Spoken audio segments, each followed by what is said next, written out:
오늘 우리 성경의 말씀을 통해서 이 올바른 성경적 재물관이 무엇인지 함께 살펴보도록 하겠습니다. 우리는 이 땅에 살아가면서 수많은 재물과 상관계 밀접하게 살아갑니다. 우리가 살아 숨쉬는 모든 순간이 사실은 다 재물을 사용하고 또 재물과 밀접하게 우리는 살아간다고 해도 과언이 아닐 것입니다. 우리가 입는 것, 먹는 것, 자는 것, 심지어는 우리가 죽어서 묻히는 그곳에서조차 우리의 재물이 사용되는 것이 요즘 이 현실인 것입니다. 우리는 이렇게 밀접한 재물과 연관되어서 살아가는데, 그렇다면 과연 성경은 우리에게 무엇이 바른 재물관이라고 말씀하실까요? 오늘은 바르지 못한 재물관 두 가지과 그리고 어떤 것이 바른 성경에서 말하는 재물관인지 함께 살펴보도록 하겠습니다. 첫째, 부당하게 재물 얻는 것은 금해야 합니다. 이 세상에서는 어떻게 해서든 돈을 많이 벌라고 이야기합니다. 어떤 방법을 통해서든 심지어는 편법을 통해서든 불법까지 통해서든 돈을 많이 버는 것이 정답이라는 이야기를 합니다. 우리가 잘 알다시피 이 세상에 많은 부자들, 특별히 재벌가들은 많은 부정과 비리와 불법을 저질렀습니다. 그런데 그럼에도 불구하고 언제나 법과 심판은 그들의 편이었습니다. 잘못을 해서 감옥에 가고 법원에서 재판을 받아도 언제나 그들에게는 솜방망이에 처벌밖에 이루어지지 않았습니다. 1988년 지강헌이라는 강도를 여러분 다들 아셨을 겁니다. 유전무죄, 무전유죄라는 유명한 말을 남기며 그는 이 세상에 이슬로 사라졌는데, 그것을 풍자화해서 2006년에 홀리데이라는 영화로 새롭게 개봉하였습니다. 이 지강헌이라는 강도가 하는 말은 그것이었습니다. 돈이 있는 자들은 죄가 무죄가 되고 돈이 없는 자들은 죄가 없으나 그것이 죄가 되는 세상이 바로 이 세상이라는 유명한 말을 남겼습니다. 당시 이 지강헌이 남겼던 이 무전유죄라는 말은 단순히 한 범인의 이야기에서 그치는 것이 아니라 사회의 많은 사람들의 공감을 얻어냈고, 그래서 시간이 많이 지났지만 영화로까지 제작되었습니다. 세상이처럼 돈이 많아야 된다고 이야기합니다. 어떻게 해서든 돈을 벌어야 된다고 이야기합니다. 하지만 과연 성경은 우리들에게 어떻게 이야기할까요? 성경은 우리들에게 하나님은 부당하게 재물을 모으지 말라라고 경고하십니다. 오늘 우리 읽은 본문 1절 말씀을 보시면 이렇게 이야기합니다. 들으라 부한자들아 라고 말씀합니다. 여기서 부한자들이란 부자를 말하는데요, 그냥 단순히 모든 부자를 일컫는 것이 아니고 부당하게 그 재물을 쌓은 부자들을 일컬어서 부한자들이라 라고 이야기합니다. 오늘 본문에서는 특별히 이 부한자들이 재물을 쌓을 때 어떤 방식으로 부정하게 쌓았는지를 구체적으로 설명하는데, 그것이 오늘 본문 4절의 말씀입니다. 보라, 너희 밭에서 추수한 품꾼에게 주지 아니한 싹시 소리 지르며 그 추수한 자의 우는 소리가 만군의 주의 귀에 들렸느니라 라고 말합니다.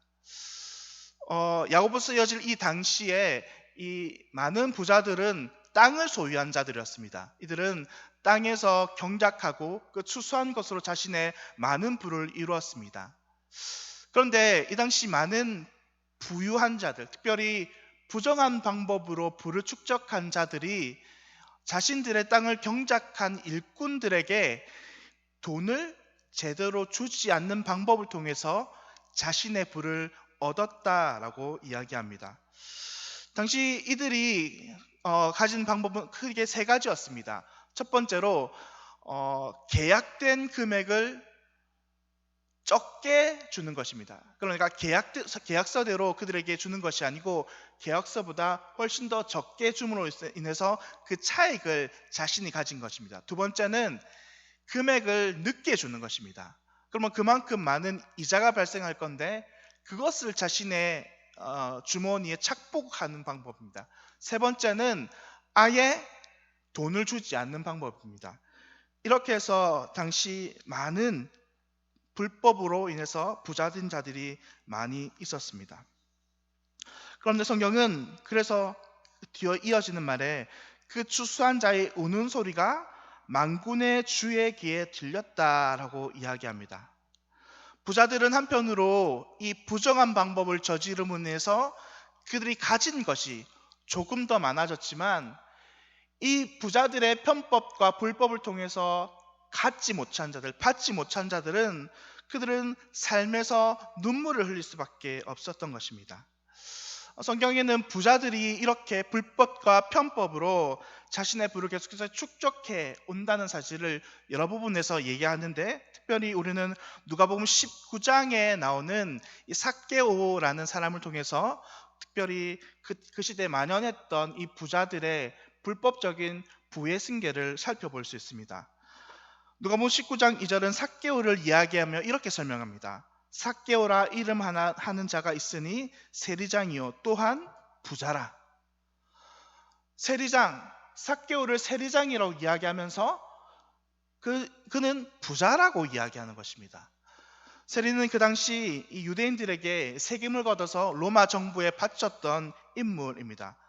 기록에 따르면 많게는 2배 혹은 3배까지 자신이 거둬야 될 세금을 사람들에게 많이 거둠으로 인해서 그는 그 남은 차액을 자신의 주머니에 착복해서 부자가 될 수 있었습니다. 그런데 오늘 누가복음 19장 2절은 이 삭개오를 그냥 세리라고 이야기하는 것이 아니고 세리 중에서도 세리장이라고 이야기하는 것입니다. 당연히 사람들은 이 특별히 세리장인 이 삭개오를 죄인이라고 불렀습니다. 사람들은 삭개오를 죄인이라고 손가락질하고 도저히 그와 어울리려고 하지 않았습니다. 성경은 이렇게 부자가 부당한 방법으로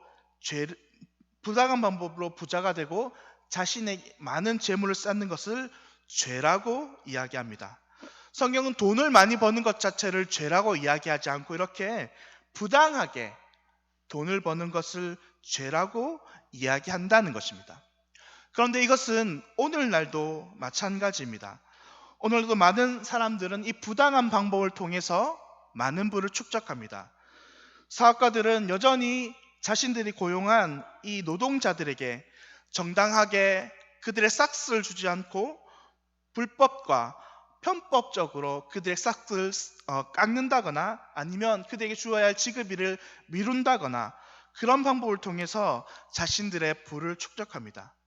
그런데 이러한 방법들은 단순히 사업가나 또 기업가뿐만 아닙니다. 장사를 하는 장사치도 역시 부당한 방법으로 자신들의 재물을 쌓기도 합니다.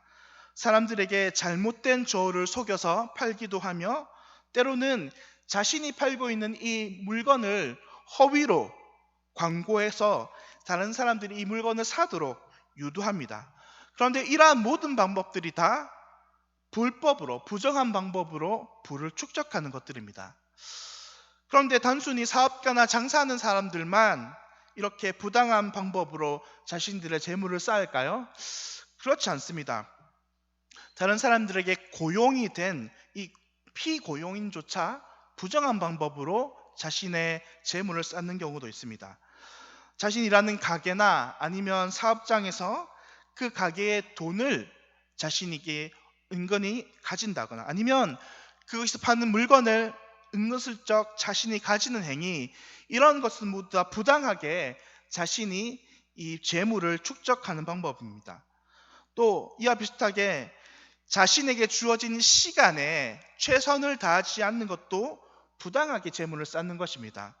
사업가나 고용주 입장에서는 이 사람을 고용함으로 인해서 자신의 사업이 더 번창하고 더 잘 되기를 바랄 것입니다. 그래서 돈을 주고 이 사람을 고용하는 것이죠. 하지만 이 사람이 단순히 고용주나 사업가의 눈을 속이고 아무런 적극적으로 열심으로 다해서 일을 하지 않거나 아니면 그저 쉬는 시간을 이용해서 자신의 그 사리사욕을 채운다면 이건 역시 다른 불법적인 방법으로 인해서 자신이 재물을 쌓는 것입니다. 성도 여러분, 우리는 그리스도인입니다. 하나님께서 금하시는 이런 방법을 통해서 우리는 부당한 이득을 취하지 말아야 될 것입니다. 만약 우리가 사업주나 고용주라면 우리가 고용하는 사람들을 부당하게 대하지 말 것이며, 만약 우리가 다른 누군가의 고용을 받아서 일을 하게 되는 피고용인이라고 한다면 우리는 우리가 맡은 일에 최선을 다해서 일을 해야 합니다. 그것이 우리가 올바르게 재물을 쌓는 방법입니다. 우리가 모든 일을 다 주님께 하라고 하나님께서 말씀하셨습니다. 또한 단순히 시간만을 채우기보다 우리가 있는 모든 그곳이 하나님께서 나에게 주신 사명임을 깨닫고 우리가 모든 일에 충성을 다할 때 그것이 하나님께서 우리에게 주신 올바른 재물관이라는 것입니다. 두 번째는 사치와 방종으로 우리는 낭비하지 말아야 한다는 것입니다. 먼저 우리는 성경은 무엇이 잘못되게 소득을 얻는 방법이라고 이야기한다면 계속해서 성경은 어떻게 해야 어떻게 하는 것이 자신이 이 재화를 쓰는 것인가를 이야기하는 것입니다. 계속해서 성경은 앞에서 이야기한 이 부당하게 일꾼들을 대하는 이 부자의 이야기를 오늘 본문 5절에서 이어서 하고 있습니다. 본문 5절의 말씀입니다. 너희가 땅에서 사치하고 방종하여 살육의 날에 너희의 마음을 살찌게 하였도다 라고 말합니다. 여기서 사치라고 하는 말은 이기주의적이며 이 정력적인 이 생활을 의미하는 것이며, 또 방종은 도덕적으로 방탕한 삶을 의미하는데요. 이것이 이 소비에 의해서 정의된다면 한마디로 말해서 이기적이고 정력적으로 돈을 쓰는 이 행태가 바로 이 사치고 또 방종이라는 것입니다. 이러한 소비 형태는 잘못됐다라고 이야기하는 것입니다. 특별히 이 사치가 왜 방종이 잘못된 행태의 소비 행태입니까? 그것이 낭비이기 때문입니다. 오늘 본문은 이 부당하게 재물을 모은 사람이 사치하고 낭비한다라는 말을 이야기하는데요. 이 말은 이런 뜻입니다.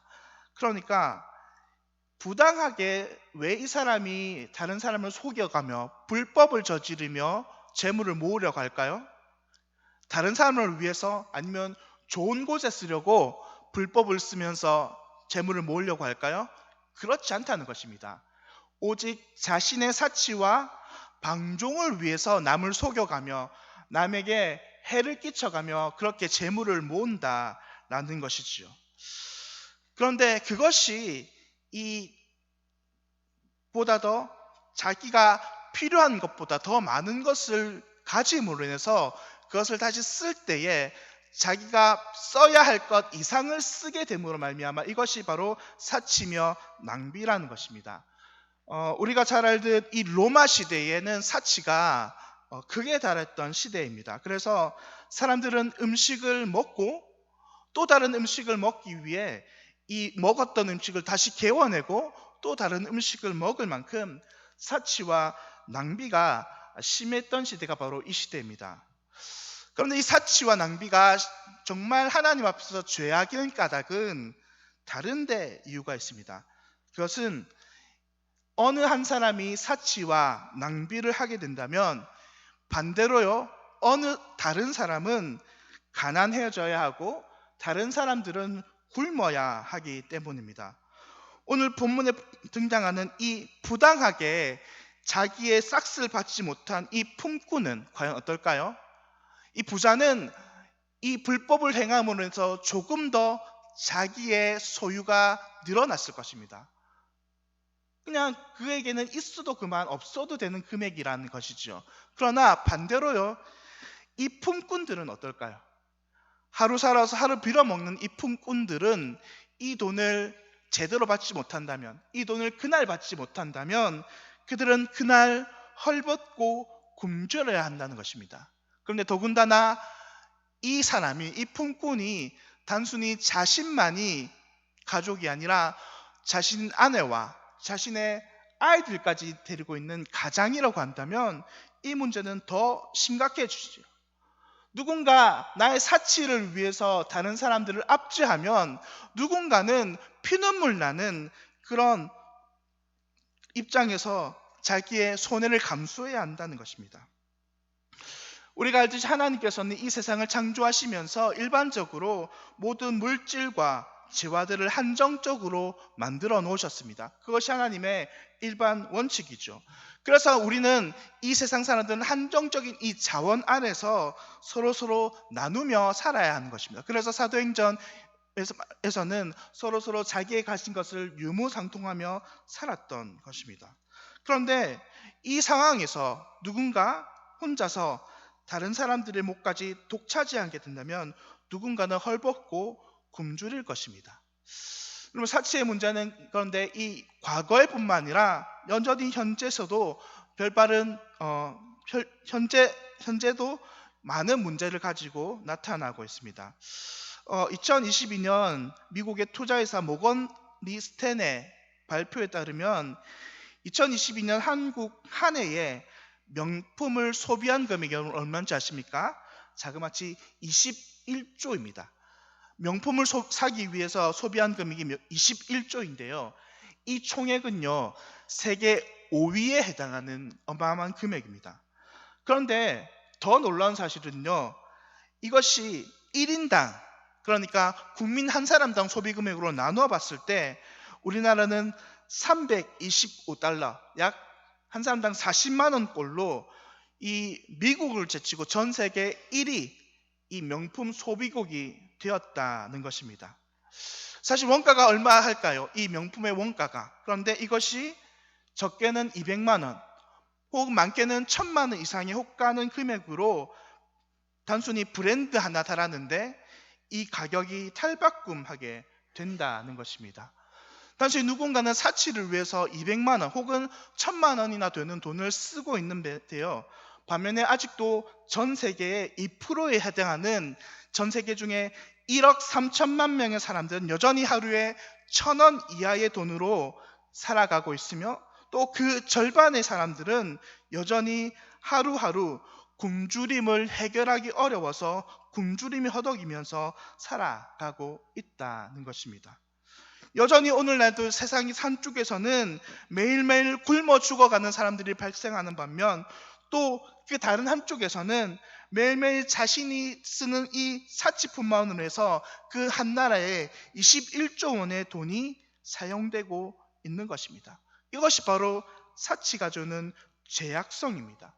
우리가 아는 아무런 생각 없이 나는 내가 가진 재화를 내 마음대로 쓰는 것이 무엇이 문제야? 라고 이야기하지만 내가 부린 이 사치로 인해서 누군가는 굶어야 한다는 것입니다. 그래서 하나님께서는요, 이사야서 47장 8절에서 9절 말씀을 통해서 부자들에게 이런 경고를 하십니다. 이사야서 47장 8절과 9절 말씀입니다. 그러므로 사치하고 평안히 지내며 마음에 이르기를 나뿐이라 나 외에는 다른 이가 없도다.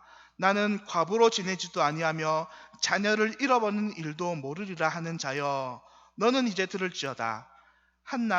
한날에 갑자기 자녀를 잃으며 과부가 되는 일이, 이 두 가지 일이 내게 임할 것이라. 내가 무수한 주술과 많은 주문을 빌릴지라도 이 일이 온전히 내게 임하리라 라고 말합니다.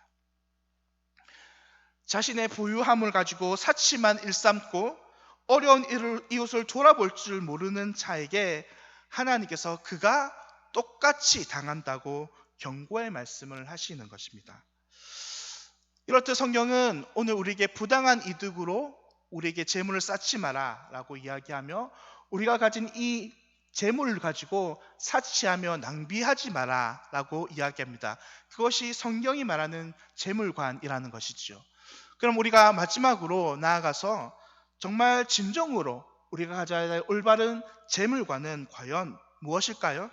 셋째, 땅이 아닌 하늘에 이 재물을 쌓아야 한다는 것입니다. 오늘 보면 3절 말씀에선 이렇게 이야기합니다. 너희가 말세의 재물을 쌓았도다 라고 이 부자들에게 이야기하며 또 5절에서는 너희가 땅에서 사치하고 방종하며 방종하여 사륙의 날에 너희 마음을 살찌게 하였도다라고 이야기합니다. 오늘 본문 3절과 5절에서 다 이야기하는 것은 뭐냐면 너희가 지금 살아가고 있는 지금이 말세, 하나님께서 주신 마지막 날인데 너는 이때에 너희가 말세에 세상에서 재물을 쌓고 너희가 이때에 세상에서 사치함으로 인해서 말세를 바라보지 못한다라고 이야기하는 것입니다.